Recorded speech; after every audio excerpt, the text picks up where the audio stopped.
Dyslexia. How do you face it? How do you become a stronger person?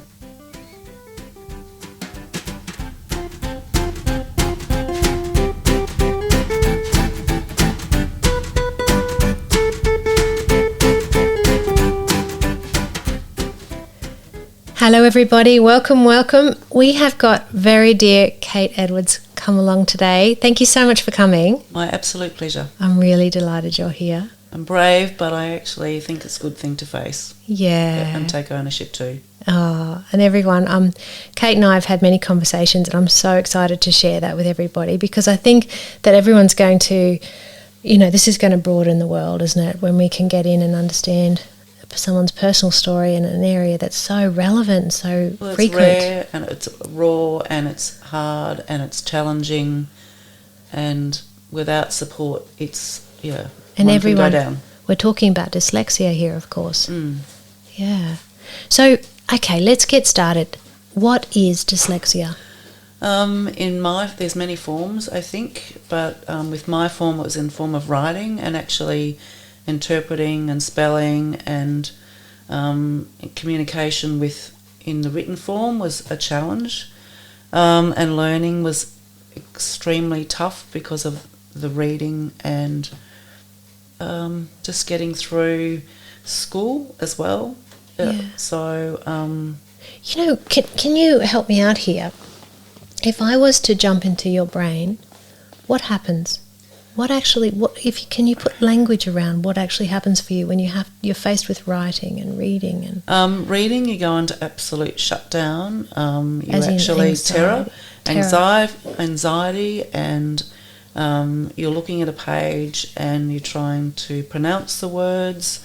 If someone asks if you're trying to find a word to spell a word, many years ago when we were learning at school, someone would say, well, just look up the dictionary.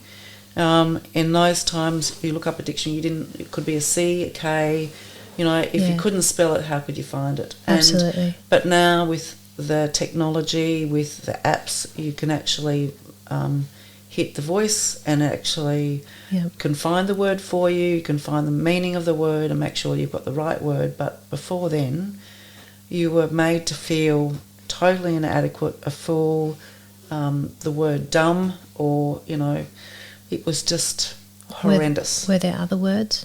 Was dumb the main one? Well, you felt inadequate. Yeah. You felt inferior.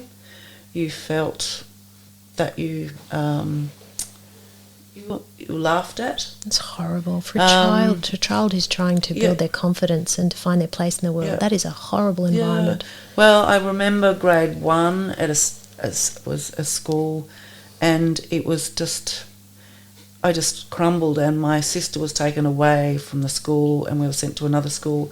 So I felt guilty that she was always there to support me, but in grade 1 and 2 I had a teacher who was trying to do the right thing, but I was kept in at lunchtime and to try and help me, but grade 1 and 2 I was given minus, and it was just, I enjoyed stories, but to actually write them, you would sometimes try and write, but you'd actually read back what wasn't there because you knew in your head what was meant to be there, or the next few years I had an extraordinary teacher who she knew I was able to retain the knowledge, but I couldn't write it. I couldn't, the script couldn't come. So she would test me verbally. Yeah. But then I was made to feel that I was being, a pet or a special because I was actually at the front of the class. Everyone was doing a written test, but, I was okay with the verbal but not with the written. And she could see that you were She bright. could see it, but that was a different... teachers in those times I don't think had the knowledge. So everyone tried to do the right thing, but, they weren't taught in those times to actually understand that there was issues, I don't think. And it's a big deal for a 5 and 6 year old to come into the school setting. You know, that's venturing out of the home into the school, into the world. And reading and writing is the foundation of schooling. It is. And so that would have been a pretty harsh introduction. What did you think of schooling when you were little? I hated it. I didn't want to go back. To what degree did you hate it? I used to cry. I said, I'd rather try and learn at home. But my mother, and I had an extraordinary neighbour who was also in education, and she would support my mother too. And they tried, I went to speech therapy. I also went and had an audio test to see if it was my hearing, and then I was said to have eye test to see whether there was, every avenue was, explored. But it was just... So was there not knowledge of dyslexia at that point? No, there wasn't. So do you mind me asking how old you are, what sort of time frame we're talking here? I'm 63, so it was when I was 5, so that's... And it kept going the whole way through school, even to, to numbers were good. I was okay with numbers, but... Really? Yeah, but I also, eventually, I got English was pretty challenging, but I did nursing, so I think I had to get, grades of, from 1 to 7, so we had to get an average of 4. Right. So 4 for English, 4 for maths, and so I did nursing, which I was really excited to do. But to actually, it was madness. But I had an amazing person that I met because she was my neighbour in the room next to me when we went to prelim, and to pronounce pharmacology, anatomy. It was just, I couldn't even pronounce the words because they were too extraordinary. So she would pronounce the words, then my memory had to kick in to actually learn by rote. So rote learning, yeah. Rote learning, which was, very challenging. It was really challenging. Very pressured. Yeah. So back to being a kid, so basically the world didn't understand you? Not really, no. With what was going on? No. They tried, but and I at school until it was my mother, if I had an assignment, I would actually talk to her. She would write down what I was saying, and then I would write it. So trying to get me to actually write and actually get the stories down, and so some people would say that was a form of cheating, but it was actually trying to educate and get my brain into a patterning as well. That wasn't that was her literally scribing what you wrote, and then absolutely. You copied what she had written, so which you was practiced writing. Yeah. I think that's pretty clever. Well, that was the way I coped, but at school, then you actually, when you tested in school, and they could see and compare what you were writing at school, and then homework was a different thing. So, that was probably, I don't know whether that was seen to be on par or, anyway, so... Wow. Well, these days, people with special educational needs, they well and truly get lots of supports in all sorts of creative ways. Yeah. Which is what your mother was ahead of her time. Yeah, but I actually also too, I would hate writing to people I didn't know, because I would be, I'd worry that I'd be laughed at or embarrass the family, or, that seemed to be illiterate, basically. Illiterate, yeah. Yeah, so... and tell me about the impact on you with your confidence. Were there other areas that you thrived at and that helped you, or...? Well, sport, I suppose. Frustration was another thing. I suppose I was a bit angry and a bit... well, you're a kid. Yeah. So, sport, actually, what was... other strengths, maybe music or art? No, definitely not music. My sister was incredibly musical, so... and I used to love listening to her music. She used to play fiddle and piano. That was her thing.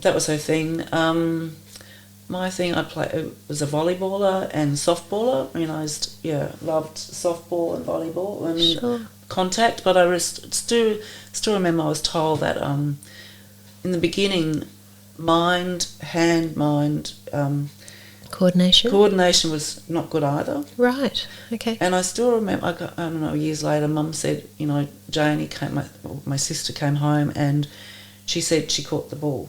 And it was just, it was probably grade 3 or 4, and it was probably the first time that it just, the mind, eye... Coordination. Yeah. So it's actually...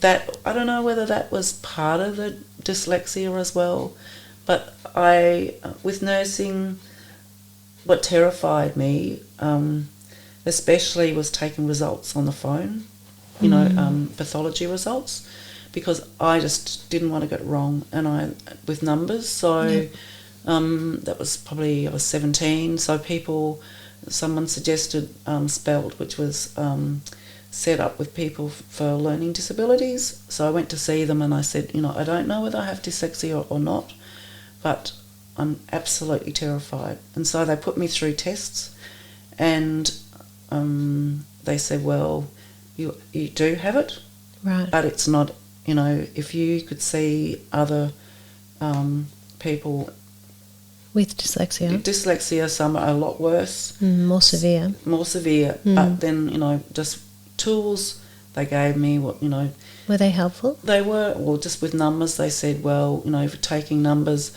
you actually say for them to repeat it, but you actually say, oh, sorry, the pencil's broken, or my ink's run out. Really, the strategy was excuses. Yeah. So then they'd actually use for thousands and write TH or 100 HUN, so that I could actually put a number, break it down, and then I would block it off.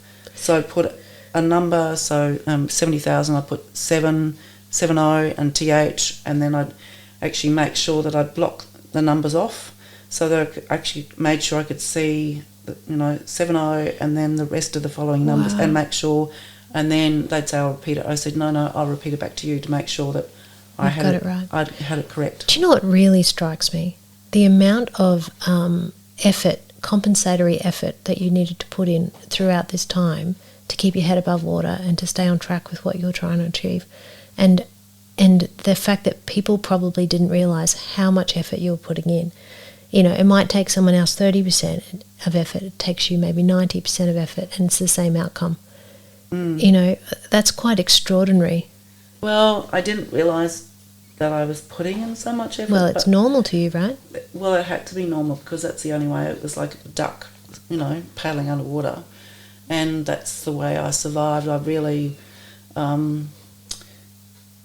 it was something I wanted to do, but I suppose my father died when I was in first year of nursing, so I continued doing it, but I found it pretty stressful. But without the support of this extraordinary friend, I wouldn't have survived. Even it was extraordinary when I graduated. My mother said to me, she wrote a card and she said, I didn't think you would do this. Please don't say anything, I will cry. But for her, I never saw her cry. So it was just... There's a bit of a theme here. You had a really great second lot of teacher after grade 2. Then you had a really great neighbour. Then you had your mum who would come and sit beside you and be your scribe. Then you had this really dear friend. It sounds like you've had a lot of love and a lot of support as a scaffolding. I have. And that's been crucial for you. Yeah. It has been crucial, because if I didn't, I could have landed anywhere, basically. I could have been... Some people... Some people say, that I also, had a gallery as well. So had what, sorry? An art gallery, a craft gallery, and it was a passion that I followed to support artists to... So your career has been... This is a great area to get into. So your career has been art and art galleries and being the curator and the business owner. Is that right? It is. And having different... You've had 2 different stores, maybe more, I don't know. Different places. Different galleries. Same name, different places. But, I mean, right. There's other things in between that to actually get to that stage. Of course, it was just, I suppose, a passion that I actually wanted to follow, something that I was interested in, but I had at school we actually I didn't study art either. Right. But I suppose I was exposed to it by my parents. But and I also, when I was growing up, I was exposed to sewing or copper enamelling or weaving and showing the process. Different craft forms. Yeah, different craft form, because my sister was in one direction. She has no interest or passion in that direction. So I suppose I was incredibly lucky that my parents found something that I was also capable of doing, that, you know, excited me, and colour and design. And so you found your thing. Well, you I did found find your passion. it. I did find it, but then I suppose I was lucky to travel, and I would find and go to the factories, you know, in Europe, you know, the tapestry in Madrid or in Ireland. So you dug deep, hey? I did, because I thought, you know, that's where it begins, and that's where you see the talent. And in Ireland, the glass blowing and engraving. So, Kate, would you go so far as to say you had a strength in this area? I would never say that. Really? You're sounding like you really went hard with going and getting to the roots of the artist. I was interested. I mean, it was something. But do you have the capacity of saying, I'm actually good at this? Not really. No. There you go. There you go. So maybe you spent so much time in your life being the underdog that you're not very good at saying, I'm actually pretty good here. No, I'm not very good at saying that. There you go. All. So you could actually have well and truly a strength here, and you just couldn't. I love how you cover your face there. You know, so seriously, what do you think were your strengths that you did bring to this? Was it your eye? Was it the people? Was it the passion? Was it the meaning of the art? You know, because obviously, you know, some areas we don't have an aptitude, and other areas we do, and we need to tap into them, celebrate them, pursue them. I think was it the discovery. I think I was lucky enough to go to Europe, to go to England and Ireland. Yeah. And you went to the museums, the art galleries, and you found the artist, and then you kept on discovering what different things were, you know, the history, and you think, oh my God, this is an extraordinary world. And then when coming home, we'd go through India and Nepal and Thailand, and you went to where, you know, humble lives that created the most extraordinary, talented fabrics. And so you studied people. Well, it was, and you studied culture, and you studied skills and passion and craft. That's wonderful. But, you know, can you say I'm good at that? Look, she's covering her face again. It was just exciting. But you know what? Can we go back, seriously, from a psych perspective? The fact that you struggle to say I'm good at something says everything about your childhood. Don't you agree? Does it? Absolutely. Absolutely. No, really. And, you know, going through your childhood saying I'm the kid who can't do stuff. Well, it's because it was actually the literary section of it. Just, there was blocks, there was horrible blocks and stigmas as well. And some would say that, you know, she could be a hairdresser, or, you know, she's not capable of going to university, or that university was the ultimate, you know, that's the most important thing you can do. I think anyone, whatever passion you have, that you follow a dream, if you're lucky enough to do it, but have the conviction of your heart and put as much into it to try and do it. If you don't try, you'll never know. Mm-hmm. So, do you know what my read of you is, that nursing to you was a validation of your intelligence? It was. Yes. That I was able to get there in the end. Yeah. And it was kind of like a, hurrah, here we are, this is what I can do. You know, like, screw you all, I'm not that kid that you try to pigeonhole me. Or if you just didn't see me or didn't understand the intelligence behind the struggles with reading and writing. And is that why you went and did nursing? Because, to be frank, it wasn't a good match for you.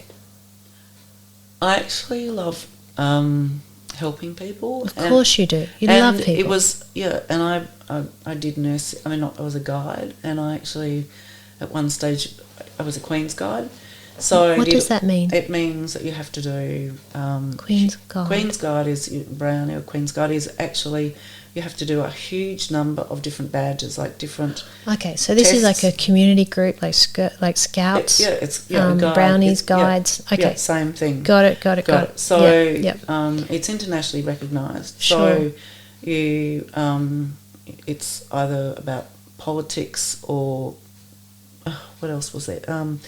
There was sewing, there was gardening, there was all these different things that actually mounted up to actually say that, and there was walking and camping. Yeah, it was all achievements that you had to get to actually. There was a level you had to meet. Yeah, and then in the end, to get a letter from the Queen saying, you're internationally in this. Except you've matched. Got to this level. You've hit the requirement. Yeah, hit the requirement, and you're a Queen's Guide. So it's an international. So the Edinburgh Awards, similar to that. Does that link into nursing? We actually, one of the things was a 40-hour service badge. Right. So you had to do servicing, and I went to the hospitals and I worked at the Royal Brisbane, in a public hospital, within the wards, and I really enjoyed being. But you are fantastic. You've got a beautiful, beautiful heart. You're very nurturing, caring, do no harm. There's no question about that. And you working with people is fantastic. But to get into nursing specifically, do you know what I mean? Like, it's an interesting choice. It's where there's lots of writing, there's lots of notes, there's lots of reading, there's lots of tiny numbers. It just sounds like madness. Sounds like hell to me. It was hell. It was hell. I gave myself hell, but I suppose it was something. I don't know. In the times, I suppose, when I was at school, as teaching or nursing or. So it's kind of the thing you did. Well, it was kind of the thing you did, but and the options I didn't really, or hairdressing, I didn't really want to do that. Or building, but or with your hands as well, but it was just.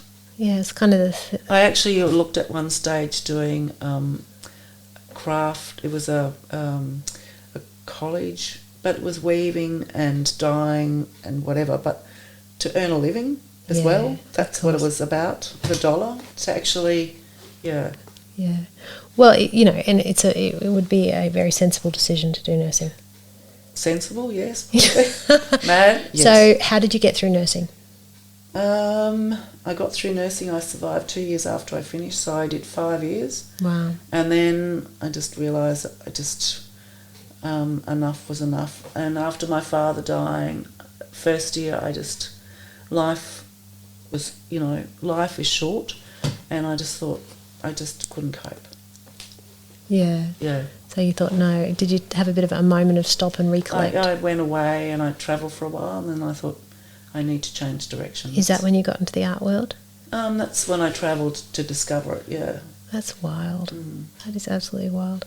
So how did you go with the people in your world understanding you? So friends, family, but they didn't have the language to understand what dyslexia was, and you wanted them to understand you, and you didn't understand yourself.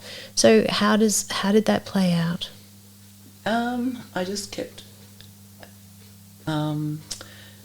I just had a mission, I suppose, to work towards, to try and educate myself, to navigate, Yep. to actually be able to maybe one day have a gallery or shop and work with extraordinary artists, and hopefully at the end, have an income that would support me. But I also did, when I came back, this same friend who got me through nursing was living in Sydney, and she said I was looking at jobs and I didn't really want to do hospital work. Sure. And so to get a job 9 to 5, not doing night duty, there was nothing much around. So Dairy Chocolates was historical. And I said, well, I've got a job in Dairy Chocolates. She said, you are not going to wear a ribbon round your neck with a big bow. She said, I can see you wearing red lipstick. So she said, you're coming to Sydney. And anyway, so I moved cities. I packed my car up with a spinning wheel and a basket. I drove out of the town I was in to a main city. My mother got me out of the city and said, oh, well, there you go, bye. She jumped on a bus and came home and found my way south and went to Sydney. I went to Sydney and I applied for jobs, and I was a cleaner and then a nanny, and then I saw this job, and this fellow said, well, you know, my kids need looking after in the afternoon and we need someone to cook. And I said, that's okay. But he said, that's not going to be enough to keep you. And I said, well, I could find another job. And he said, that's okay, I've got one for you.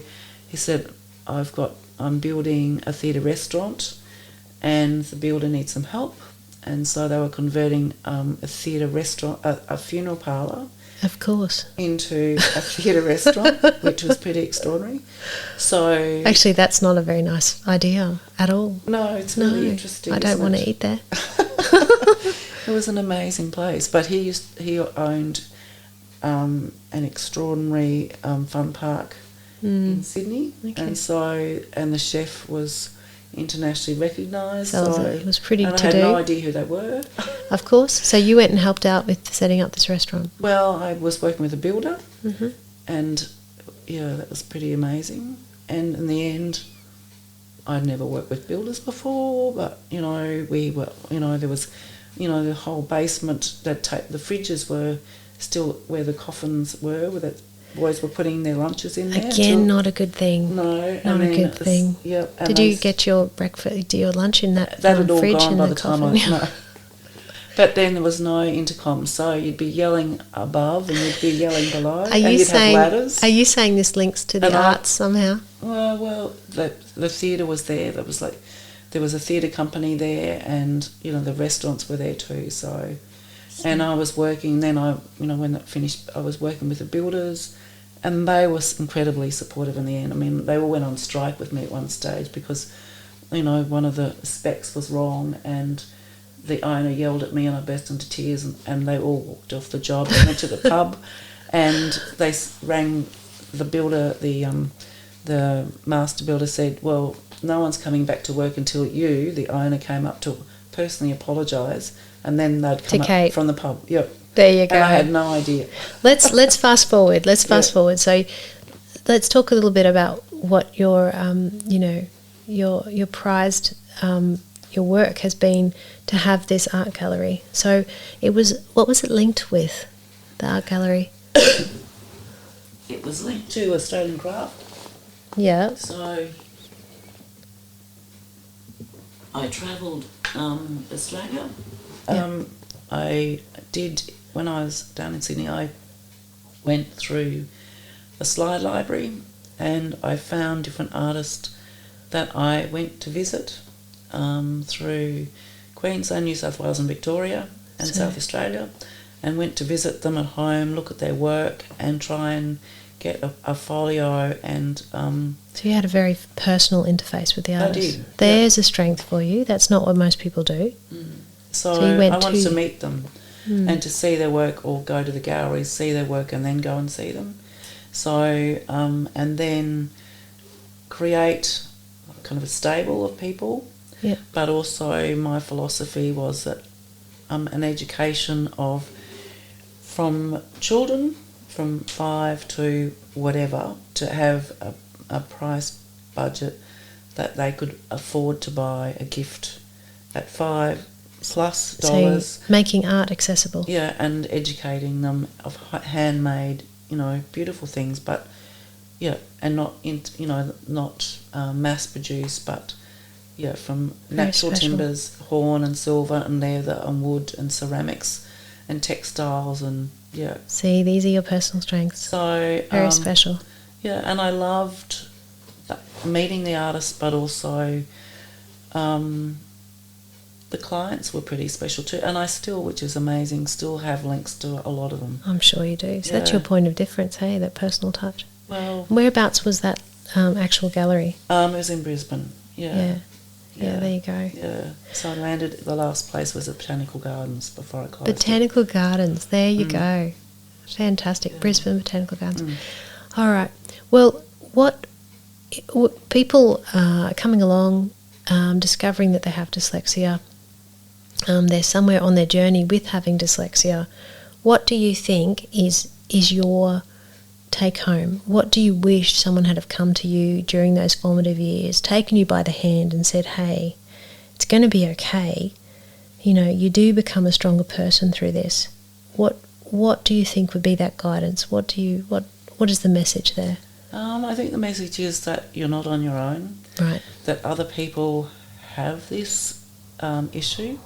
I think it's like any disease. It's like asthma. It could be mental health, schizophrenia, or asthma, diabetes. Yeah. Everyone has a challenge, a label. A label. Okay. But one should look beyond that and not categorise it as such, and support them for who they are and not the label. So, because it's one element of your life, isn't it? It doesn't equal who you are. It doesn't equal your identity and all your other strengths. Yeah, but it made me feel incredibly underrate myself. Confidence wasn't particularly high. Yeah. It was just what you not to be on the cool set, which was fine, but you just struggled the whole way through to actually get to the end, and it was just Do you know the tragedy I see in this? I see that you have, firstly, who cares about achieving anything, to be honest? Being a beautiful person is what matters, and you've got that. And you've well and truly established yourself in the creative world, and there's many people that would know your name and would have had exquisite experiences with you, and you've had a very long legacy with that. So the real tragedy is that you still have the shadow of your childhood, so you can't celebrate that fully. Well, do you think? I think I've probably moved on from that. But do you get what I mean? I do, but it's taken a long time. Yeah, it's work in progress. It's still working. It never stops. Yeah. But I think also too the tools that we have now. I think with the computers, with the apps that we have, with even with the computers, actually you have a spell check, and it throws it at you. It highlights the words you think. It's the technology today helps enormously. Yeah. Yeah, and you can even talk to it, and it can write for you. Yeah. So there's so much more that that we didn't have when we were growing up. So in the past, people these days are well ahead from when you went through the education world. Yeah, and understood so much more from what was history. Yeah, well, thank you so much for coming in. I really appreciate it, and it's been great to go through the whole story. That's too kind. Appreciate it. Thank you, darling. Thank you very much.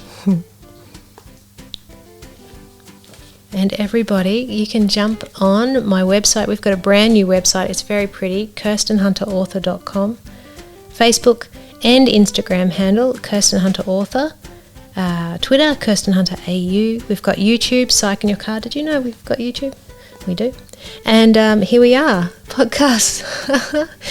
Signpost for Living with Dr. Kirsten Hunter. Thanks, everybody. We'll catch you later.